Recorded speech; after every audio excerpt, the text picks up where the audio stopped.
kalau dibesarkan nggak kuat saya. Bisa dilihat ya, ini teman-teman sekalian. Oke, jadi yang saya katakan tadi yang mungkin yang tadi fokus Pak Dodi lagi di pagi ya. Ini kemarin ada beberapa berkaitan dengan di jagung. Jadi saya ingat-ingat saya yang jagung ini sudah relatif sudah banyak yang mengetahui. Terima kasih kemarin ada request tentang PAD ya. Nah khusus di PAD ini sebenarnya sudah cukup diketahui teman-teman sekalian.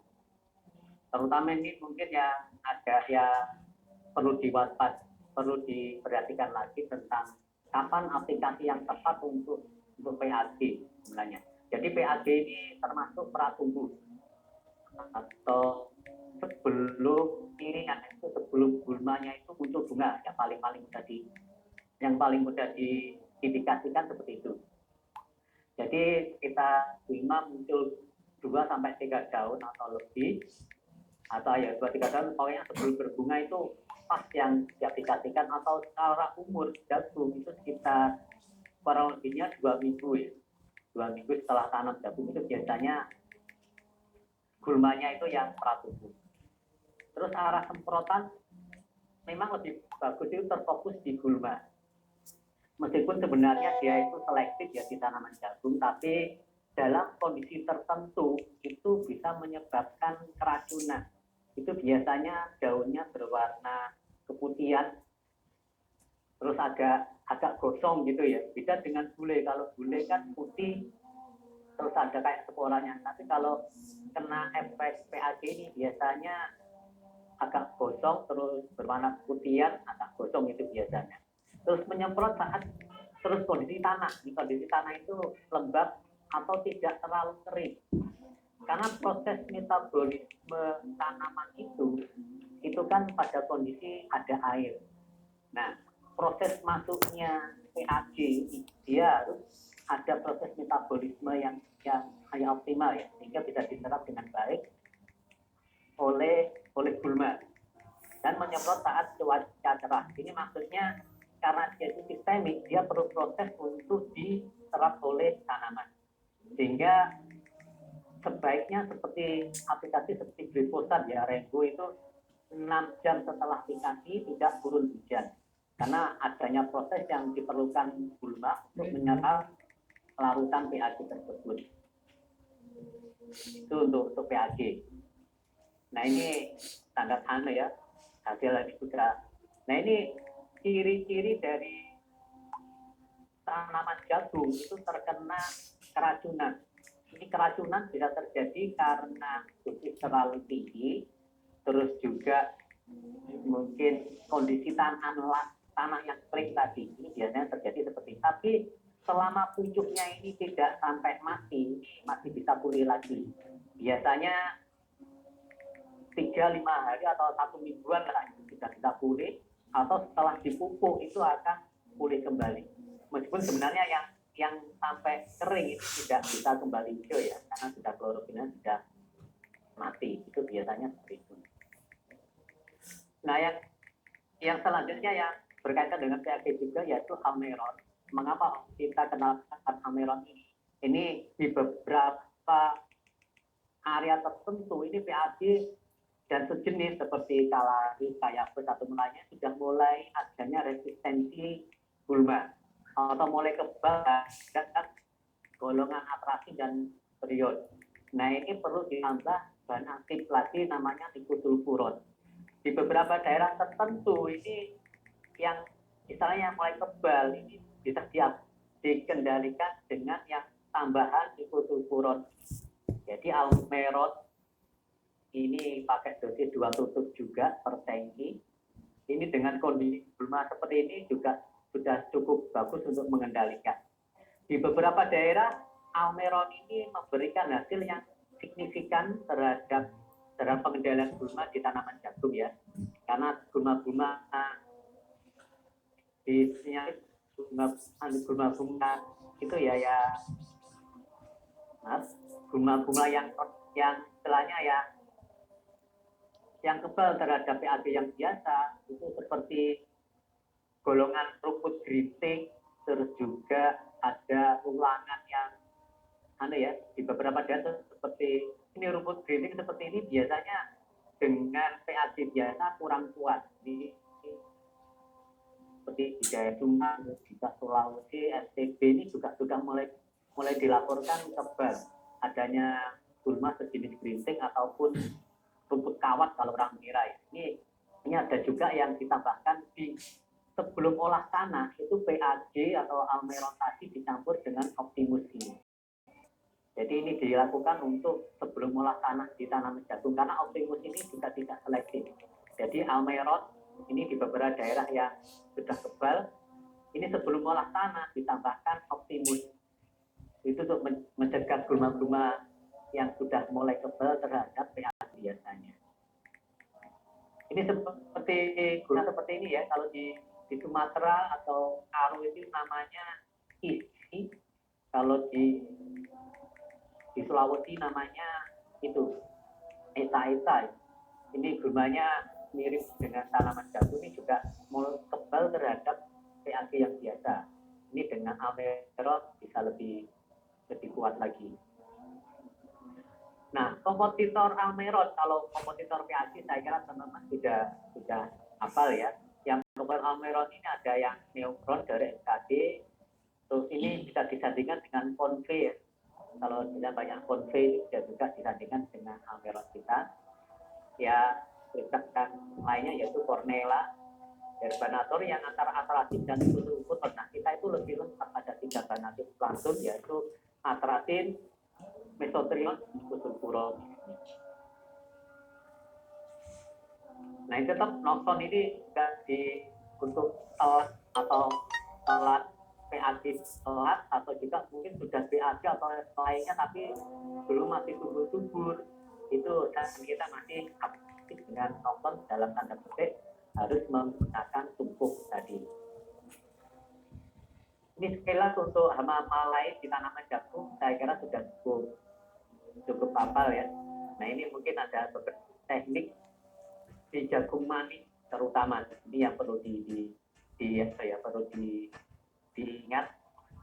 Jagung manis secara biji memang dia tumbuhnya tidak seserempak jagung biasa. Jadi biasanya karena cadangan makanan yang lebih sedikit dibanding yang jagung pipil biasa. Nah, ada teknik untuk meningkatkan kesehatan tanaman, yaitu dengan cara di lubang tanah dikasih Ventura ataupun Wigra bersamaan tanah. Nah, ini ditutup dengan kompos ya. Kompos ini dicampur dengan air, nanti ditutup untuk menutup lubang tanam dari jagung manis. Ini ternyata hasilnya lebih serempak pertumbuhannya. Ini juga mungkin bisa juga komposnya ini dengan teknologi kita yang disebut Pak Dodi, itu dengan Plus dicampur dengan kompos untuk menutup ini juga akan lebih bagus lagi. Jadi yang trikodermanya bisa biasanya figur tanaman ini lebih baik, juga mencegah bule juga bisa, juga mencegah termasuk di dalamnya nanti busuk batang di jagung. Ada juga yang ditambahkan di pucuknya kalau ada bundel atau lalat di sini. Di ulat saya kira sudah cukup jelas kita sampaikan kemarin ya, lalat di sini. Untuk FAO saya kira juga kemarin sudah kita sampaikan lebih jelas, yaitu kita punya crumble. Nanti ada gitu. Untuk crumble di. Nah, ini juga yang mulai banyak menyerang juga. Ini sebenarnya kutu daun atau wortel jagung ini hama yang biasa. Cuma ini yang menjadi kendala ini juga mulai banyak menyerang di tanaman jagung. Akibat yang disebabkan itu bisa menurunkan produktivitasnya, karena kalau menyerang di bunga itu baik bunga jantan maupun betinanya, dia akan menyebabkan penyerbukan menjadi tidak sempurna. Akhirnya biasanya jagung menjadi bogang ya, atau malah bisa jadi nggak tumbuh biji, Nah ini mulai banyak nih masyarakat di ini dulu kita mengenal namanya dan namanya Indrax atau apa ya. Ini cukup sebenarnya dengan klasi Windows kita ini juga bisa mengendalikan hama ini. Ini ditandai biasanya batangnya atau daunnya berwarna muncul embun jelaga atau di taman ini tandanya ada serangan apis atau orang jagung. Ini bisa dikendalikan untuk diperhatikan di sini. Terus juga ini penggeret batang ini juga bukan hama lama, tapi sebenarnya hama lama, bukan hama baru maksudnya, bukan hama baru, tapi biasanya munculnya itu di saat jagung ditanam di bekas tanaman padi, apalagi tanpa olah tanah. Nah ini penggeret batang padi akan berpindah ke menyerang di tanaman jagung. Ini gejala umumnya di umur sekitar 3-4 minggu. Itu muncul penggeret batang di batangnya. Ini biasanya mudah dicabut kayak sundep di padi. Ini hamanya sama yang menyerang padi. Jadi pengendaliannya ini harus lebih, kalau daerah tersebut terutama daerah yang TOT habis padi ya, itu di umur 2 minggu harus dikendalikan dengan baik dengan trisula ya. Trisula itu untuk sistemiknya bagus untuk mengendalikan penggeret batang di jagung ini. Untuk tikus, saya kira ini tadi juga sempat disinggung masalah tikus. Ini brodirat kita ini masih PR kita masih cukup banyak karena kita belum dari market yang ada kita masih sangat sedikit untuk brodirat ya. Jadi saya singgung kembali ke unggulan brodirat ini ya. Dia tidak menimbulkan jerat. Terus matinya ini tidak langsung. Jadi dia bisa keracunannya bisa diturunkan. Artinya di sini kalau yang memakan itu siklus betina yang menyusui, nanti dia setelah menyusui anaknya yang sudah makan brodirat ini juga bisa mati.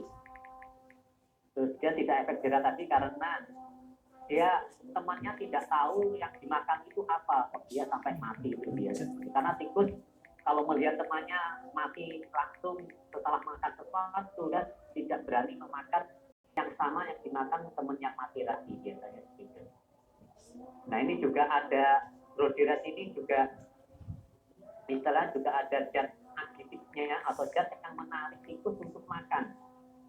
Kayak dikasih ikan asin gitu ya, jalan seperti itu brodirat ikan. Nah ini sebenarnya pasar dari brodirat ini nggak harus di pertanian ya, karena mungkin di rumah tangga juga banyak tikus ya, ini bisa juga dikenalkan di lingkungan perumahan seperti itu untuk brodiratnya. Saya yang dalam tanda petik itu untuk aplikasi paling yang tepat itu jangan sampai kontak dengan tangan kita ya, saya ulangi kembali. Karena penciuman dari tikus ini sangat tajam, dia bisa mencium itu bekas tangan orang itu biasanya kalau sudah ada bekasnya itu dia nggak berani makan seperti itu. Ini saya lanjut di. Nah ini juga untuk mites semua ini juga bukan hama lama. Ini juga mulai banyak menyerang di jagung. Ini gejalanya biasanya daun berwarna kering. Terus apabila dibalik itu ada masa hama seperti ini, tengu ya, sabuk merah. Ini gejalanya kadang kalau kita nggak perhatikan mirip serangan karat ataupun hawar di daun atau serangan jamur. Jadi ada yang salah diagnosa itu disemprot dengan fungisida seperti rekor itu tidak pulih, malah tetap ada serangan, tapi ternyata yang itu kalau di Indonesia ada masa mites seperti ini banyak menyerang di musim kemarau biasanya.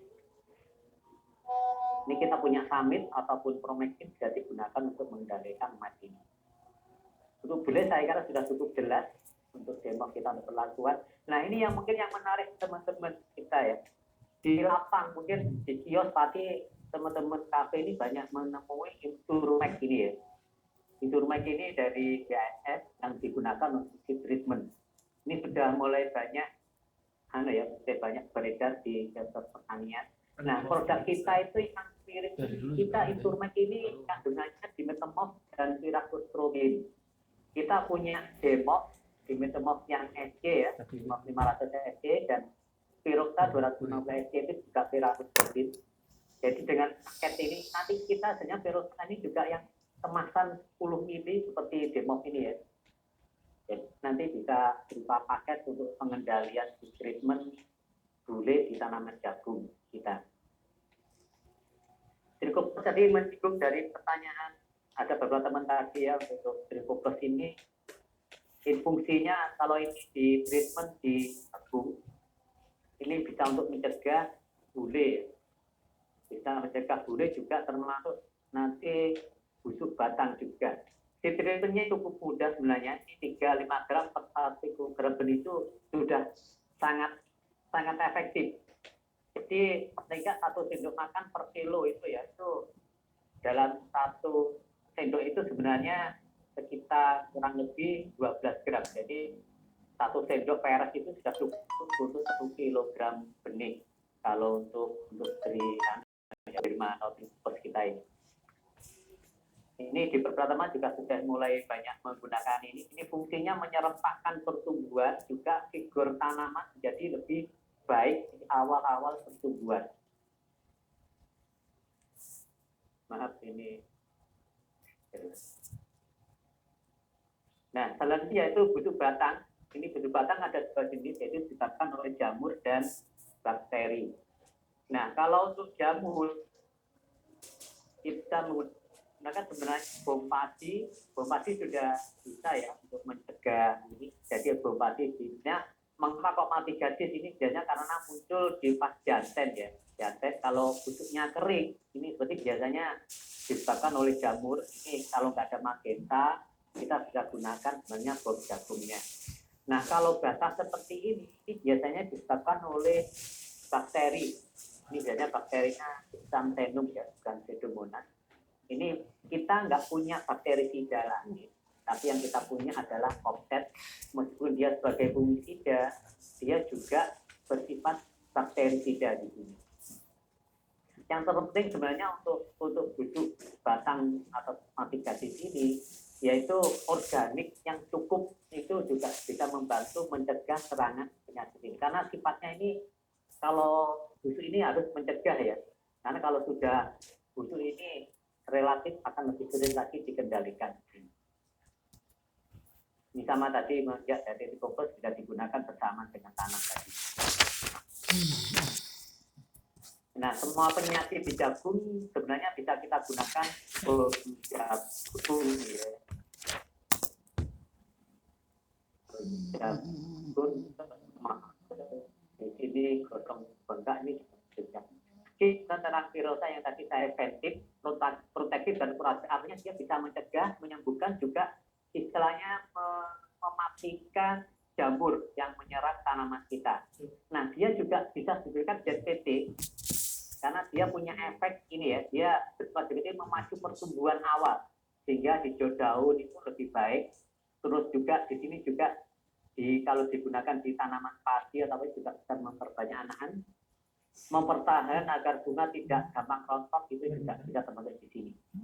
Yang penting di sini yaitu bisa menyediakan cadangan makanan dalam tanaman punya di sini, dia akan merangsang munculnya klorofil tanaman lebih baik sehingga dia mampu menyediakan makanan tanaman di awal-awal pertumbuhan akan lebih baik. Nah di sini bedanya Pyracus robin dengan itu ya kayak Diviconazole dari golongan triazole, meskipun sama-sama ZPT, tapi kalau Diviconazole kelasnya rekor ya, kita punya rekor dan lainnya, itu di masa vegetatif dia akan malah akan menghentikan pertumbuhan, akan stagnan biasanya seperti itu. Terutama di tanaman sayuran itu kelasnya Diviconazole akan meninggal stagnan. Nah di kelasnya Pyracus robin ini dia tidak seperti itu, dia bagus juga digunakan di vegetatifnya. Jadi mungkin untuk vegetatif kita nanti bisa gunakan yang Virosa. Untuk memasuki masa generatif atau mulai bunga itu bisa gunakan kita punya paket bom jagung tadi kalau di tanaman jagung di sini. Ini relatif broad spectrum ya. Ini juga perlu vegetatif tanaman lebih kuat di sini tugas Virosanya di sini. Jadi penyakit seperti ini contoh kasus ya. Ini di umur kita 2 minggu itu ada serangan flu atau ulat. Nah aplikasi kita tambah kan lengkap plus Piroxa. Ini setelah kurang lebih 2-3 minggu setelah aplikasi ini pertumbuhannya jadi sangat bagus ya. Meskipun di awal ini sudah berlubang-lubang, terus juga banyak ini aplikasi di awal kerang bekat di umur sekitar 2 mingguan setelah tanam ini menghasilkan jagung yang sehat di 2-3 minggu setelah aplikasi. Dan Piroxa juga digunakan di tanaman lain, di sayuran lain. Ini kompositor Piroxa yang sudah ada di lapang ya. Kalau di lapangan nanti ada kabuyu, ada piraklo, plosin ini bisa jadi digantikan dengan Piroxa kita. Ibu jagung saya sudah cukup jelas di sini. Oke, mungkin dihitung ada pertanyaan kita masuk padi.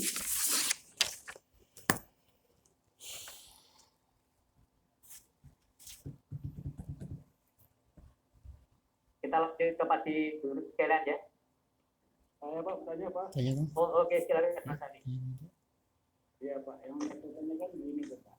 Kita tadi kan membahas tadi Intani 602. Nah, apa aplikasi yang tepat untuk berapa kali Pak untuk padinya Pak? Diaplikasikan Pak. Oke. Apakah ya Pak? Untuk jelas Oke. Oke, terima kasih. Untuk bom padi ini sebenarnya nanti ada di saya, tapi nggak apa-apa sekali ya nanti untuk ingat. Jadi bom padi anjuran kita di Intani itu cukup 2 kali sebenarnya. Jadi itu 2 kali, meskipun sebenarnya anjuran kita sebenarnya bisa sampai 3 kali ataupun bahkan tadi informasinya di Medan itu bisa lebih kalau menggunakan kelasnya rekor kita ya. Jadi yang pertama di Intani kita anjurkan pada saat primordia atau masa bunting atau tanda paling mudah itu bahasa Jawanya itu nganjir-nganjiri atau mulai munculnya bunga 1-2 bunga itu aplikasi pertama. Nah, aplikasi kedua itu sekitar umur 70-an hari atau bahasa Jawa biasanya pada saat dia yaitu mulai ya berbunga 70% tanaman begitu itu pada saat kedua aplikasinya. Jadi bom tadi itu sebaiknya di aplikasi di Intani cukup 2 kali. Nah, kalau di padi lain ya, padi lokal ataupun lainnya, itu kita anjurkan juga ada sebelum primordia atau sebelum bunting, yaitu sekitar umur 30 hari, itu digunakan bom padi juga bisa. Itu fungsinya kalau yang di umur, kalau pada saat aplikasi pertama tadi ya pada saat mulai muncul mala ya, itu untuk menyerempakkan pembungaan ya. Nah, kalau di umur kurang lebih 30 hari, ini fungsinya untuk membuat anakan padi yang muncul belakangan, itu bisa menyusul umurnya yang muncul duluan. Jadi anak-anakan yang anakan padi kan nggak langsung muncul bareng ya, kan ada anak susulan. Nah, itu fungsinya untuk menyerempakkan anakan tadi, biar nanti muncul yang malah juga lebih bisa serempak. Itu Mas tadi. Oke. Ada yang lain? Oke, kalau nggak ada kita lanjut ya. Sebenarnya persis sama dengan di jagung. Jadi sebelum olah tanah ini yang perlu ditegaskan kembali ini teman-teman untuk di budidaya padi maupun jagung itu harus dikendalikan dulu gulmanya. Mengapa? Karena gulma ini berkembang biak nggak hanya melalui biji, tapi juga melalui batang atau ruas-ruas dari rumput terutama ya. Rumput-rumput yang ruas-ruas itu salah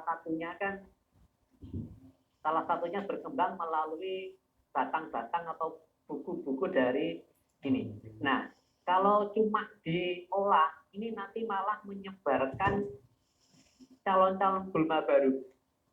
Nah, sebaiknya sebelum olah tanah kalau muncul banyak rumput seperti ini, dikendalikan dulu baik dengan kontak maupun sistemik kita. Kita sudah cukup lengkap. Ini untuk glifosat kita, Roger ini perkembangannya cukup bagus. Ini kalau bedanya Roger, Tuso ya, Rebufix dibanding dengan Rebugul. Ini kalau Roger ini dia lebih cepat mati dibanding Rebugul. Tapi Rebugul ini istilahnya regrowth-nya atau tumbuhnya kembali gulma itu akan lebih lama. Itu yang terpenting. Jadi terus juga stabilitas dari rembu ini akan lebih baik dibanding roger ataupun rusum maupun rembu peaknya di sini. Oke, saya lanjut. Ini tadi sudah disinggung untuk pengendalian di persemaian pun juga banyak terserang hama penyakit, terutama yaitu mungkin di sini ada wereng, ada undep, itu sudah mulai ini perlu dilakukan pengendalian juga. Baik itu bisa menggunakan ventura dicampur di medianya ataupun dengan trisula apabila mulai kelihatan klaper ya. Jadi klaper itu tandanya kalau itu dia ada sundep, yaitu klaper atau ngengat ya istilahnya, ngengat yang kupu-kupu kecil itu yang di tanaman kita, kalau ada itu berarti perlu indikasi kita untuk melakukan penyemprotan sundep trisula. Nah ini menyinggung trichoderma tadi, tripopus tadi digunakan untuk di persemaian. Ini beberapa tadi sudah banyak disinggung Pak Dodi ya, tripopus. Kalau menggunakan tripopus ini perakaran jadi lebih banyak, juga figur tanaman lebih baik. Gitu. Nah ini kalau terutama sekali kalau di Intani ya, di Intani kan tanamannya kita kan anjurannya 1 sampai 2. Itu biasanya istilahnya pulihnya itu riskan ya, terlalu jadi kalau digunakan tripopus ini istilahnya figur tanaman akan lebih baik, pertumbuhan awal jadi lebih baik, sehingga lebih cepat mengilir kalau bahasa Jawa, atau tumbuh dengan normal. Ini caranya tadi jadi Pak Dodi, baik itu direndam atau dicampur dengan media. Kalau pakai tray seperti ini ya bisa dicampur dengan media juga. Ini sudah berbalik dengan Pak Dodi tadi. Jadi ini keunggulan dari tripopus ini, dia juga bisa dicampur dengan pupuk ya. Sudah lakukan uji tripopus ini dicampur dengan pupuk itu baik NPK, KNPO maupun urea, itu ternyata masih bisa tumbuh dengan normal. Jadi ini aplikasinya bisa ikut direndam ataupun mulai pemupukan itu diaplikasikan ini untuk mencegah penyakit-penyakit jamur lainnya di awal. Jadi untuk tripopusnya di sini. Nah, menginjak ke herbisida, ini kita bagi menjadi herbisida pratumbuh dan pasca tumbuh. Pratumbuh kita itu ada bili, queen, benfuron. Ini kita bisa masukkan di sini ke sifat yang pratumbuh, yaitu 0 sampai 14 hari setelah tanam. Nah, ini biasanya kalau yang bili, queen, benfuron itu untuk mengendalikan kelasnya semanggi, terus juga enceng, atau wewean, atau kelasnya tuton ya, tuton ini bisa dikendalikan. Nah, kita ada yang pasca tumbuh, itu ada kodam atau amadin. Ini biasanya digunakan di umur 15 sampai 30 hari setelah tanam. Nah, ini biasanya kalau amadin ini lebih cocok ke jenis golongan teki-tekian sama yang daun lebar. Nah, ada pula sekarang itu istilahnya ada yang mencampur ya. Mungkin biar lebih spektrumnya lebih luas, itu ada yang campur benfuron dengan amandin. Itu aplikasinya sekitar 15 sampai 21 hari setelah tanam biasanya. Nah, keunggulan dari amandin kita untuk podi ini biasanya produk lain itu biasanya agak stagnan atau pasti menjadi kuning gitu ya.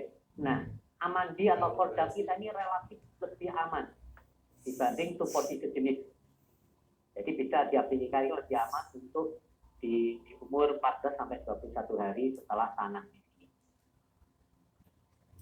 Nah, ini benfuron juga, kalau aplikasi tunggal benfuron di sini, dia mengendaki lahan itu kering. Jadi aplikasinya kalau di liquid, dia lebih suka yang macak-macak, artinya agak basah gitu ya. Agak basah atau ketinggian air itu sekitar 1-2 cm. Nah, kalau benfuron ini mengendaki lahannya itu lebih kering, tapi masih basah gitu ya, maksudnya nggak sampai muncul genangan air, itu akan lebih baik untuk benfuronnya. Untuk masalah aplikasi herbisida di sini. Nah, selanjutnya untuk mengendalikan hama-hama di awal penanaman, ini biasanya muncul serangan penggerek batang atau sundep. Nah ya, ada warna coklat ataupun orang-orang nematoda. Nah, ini trisula. Nah, ini promektin ya. Promektin ini saya kira ini peluang untuk kita kembangkan di tanaman padi masih terbuka luas. Semua area itu potensi padi sangat lebar ya. Ini promektin ini spektrumnya luas. Ini untuk sunde, untuk mereng ini juga bisa. Nah, ini kalau dikombin dengan trisula akan lebih baik. Karena trisula kan sifatnya sistemik ya, dia bisa menjangkau ulat yang ada di dalam tanaman. Nah, yang promektin ini dia kontak dan translaminar, artinya dia tidak mampu menembus tanaman ikut metabolisme, tapi mungkin bisa mengendalikan orang-orang yang sembunyi di pelepah atau di balik rumpun padi, itu bisa. Kalau Ventura ini saya kira teman-teman sudah sangat hafal ya, gunakan untuk orang-orang ataupun nematoda di sini. Ventura masih banyak. Ini beberapa hasil Ventura. Selanjutnya yaitu keong mas. Keong mas ini memang kita yang punya untuk keong mas ini masih Fremero, yaitu Nicotinamida etanolamina ya. Mungkin ini yang penting adalah mungkin sasarannya lepas ya, aplikasinya pas, itu digunakan di lebih awal atau lebih baik. Ini Romero. Terus juga bisa juga dengan teknik, dengan cara dicampur dengan umpan. Mungkin ada yang sudah aplikatif ya, dicampur dengan dedak ataupun dengan itu daun pepaya. Karena keong ini biasanya kalau dengan daun pepaya dia lebih tertarik karena mungkin aromanya ya, tertarik. Yang dicampur dengan Romero itu nanti dia akan memakan batu paya yang akan lebih bagus tingkat kematiannya. Itu untuk kelas keong mas di sini. Ini kembali untuk kelasnya yang menjelang masa generatif, ini biasanya juga mulai banyak wereng, pelipat daun atau putih palsu, kita bisa gunakan. Teman-teman nanti juga sempat matrix win sama win grid ini kan mau discontinue ya, ternyata ini dilanjut kembali. Ini matrix win grid ini merupakan produk yang spesifik ya. Dia 2 bahan aktif sudah terdaftar di padi. Sementara kalau total ini sebenarnya belum terdaftar, nggak bisa didaftar karena